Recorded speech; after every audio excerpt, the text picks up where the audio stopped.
Shin splints are one of the most common injuries that plague athletes and especially runners. And earlier today, I happened to be scrolling on YouTube, and what popped up in my feed was yet another video that talks about stretching and strength training as the cure for the shin splint problem. As a 22-year injury-free Ironman triathlete and coach, I know, and I've done the research, that there's never been a study in more than 200 studies. There's never been a study that shows stretching prevents injury.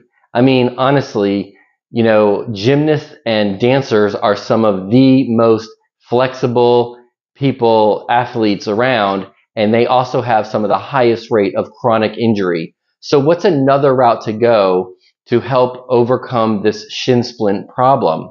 Well, many years ago, actually probably more than 2 decades ago, I was having shin splints, and I happened to go to a running shoe store where the person helping me spent a long time with me and ultimately explained what he thinks is really going on, and I believe this to be true, what's really going on and why we get shin splints.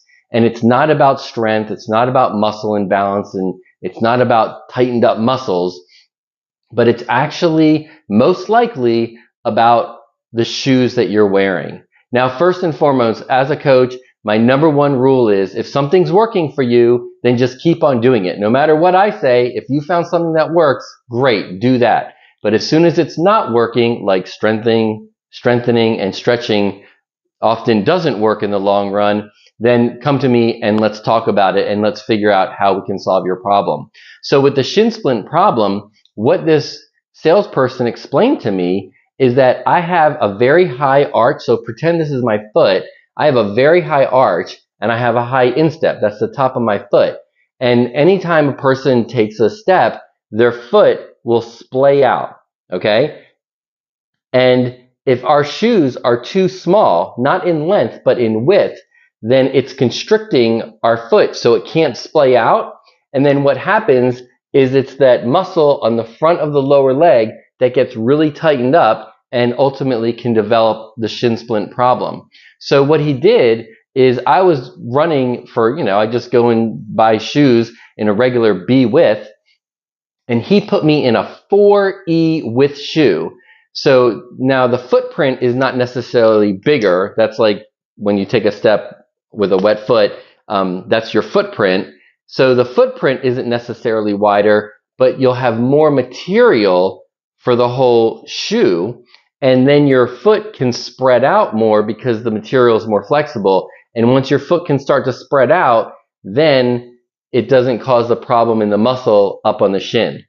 So he put me in this 4E shoe, and within about 2 weeks, my shin splints went away. And ever since then, for 20 years now, I've been buying really wide shoes, and a lot of manufacturers make wider shoes now, especially wide toe boxes.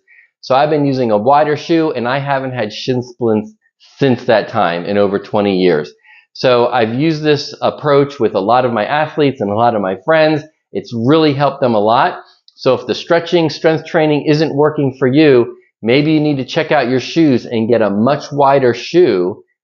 Again, make sure there's not too much slop in your foot so the shoe doesn't fall off or anything, but get a wider shoe, and that could help prevent and overcome your shin splint problem. So give it a try, put comments below, and I hope this tip helps you run a lot freer and easier and with a lot less pain. Good luck. Till next time, peace, love, and connect.